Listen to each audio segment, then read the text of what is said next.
여러분, 말씀과 기도에 집중 안 하면 영적 힘이 소멸됩니다. 인간은 육신의 힘만 가지고 사는 존재가 아닙니다. 인간은 영적 힘을 가지고 살아가야 됩니다. 영적인 힘이 없으면 스스로 한순간에 무너져 버려요. 하나님의 자녀는 이 영적 힘을 가지고 살아가야 됩니다.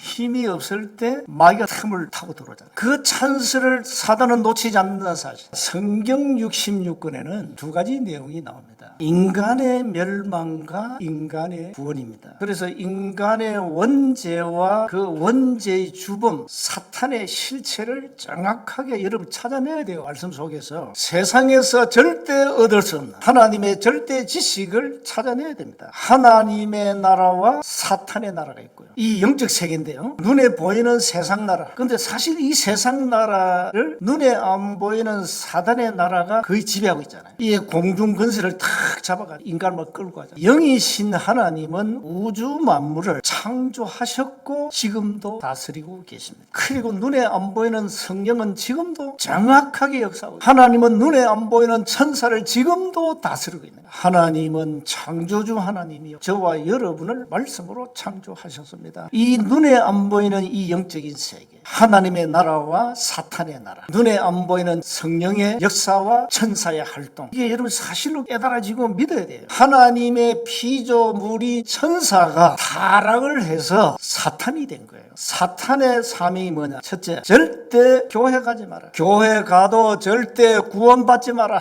절대 은혜 받지 마라. 마귀 사탄의 네 번째 절대 사명이 있습니다. 절대 복음 전하지 마라. 전도하지 마라. 이 유대인들은 바울이 하나님의 말씀을 베라에서도 전하는 줄 알고 거기도 가서 무리를 움직여 소동하게 하거늘. 이 사단은 주 업무 이거예요. 다른 거 없어요. 여러분이 절대 예수 믿으면 안 된다니까. 그래가지고 이 사단, 이 유대인들이 막 전도를 막고 복음을 막는 거지. 그러나 하나님의 절대 계획은 아무도 막지 못합니다. 복음이 다 점거된 이후에 주님이 재림주로 오신다는 사실, 이 절대 계획이거든요. 그러니 아무리 유대인이 방해를 하고 사단이 발악을 해도 막을 수 없는 겁니다.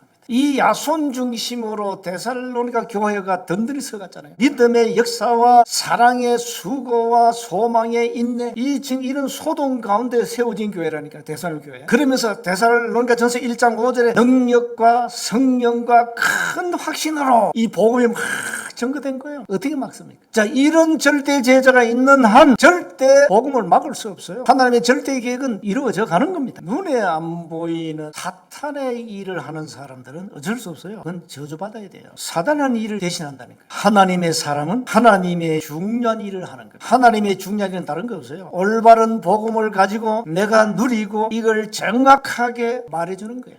다른 거 없어요. 오직 예수를 말하고 증거하고 누리면 되는 겁니다. 이 신앙생활, 다른 신앙생활만큼 또 쉬운 거 없어요. 뭐 어려울 게 뭐 있습니까? 하나님의 일을 정확하게 여러분이 깨닫고 그 일을 해야 돼요. 반대로 눈에 안 보이는 이 사단의 일이 뭔가 정확하게 여러분이 봐야 돼요. 세상은 공중 권세 잡은 자에게 잡혀 있다는 사실, 그걸 봐야 돼요. 영적 사실을 가지고 봐야 돼요. 우리는 하나님의 일을 하는 하나님의 소중한 사람들이에요. 오늘부터 말씀과 기도에 집중하여 영적 힘을 얻고 육신의 힘까지 얻고 어떤 경우 사단이 발악을 해도 거기에 속지 말고 승리하시기를 주의 이름으로 축복합니다.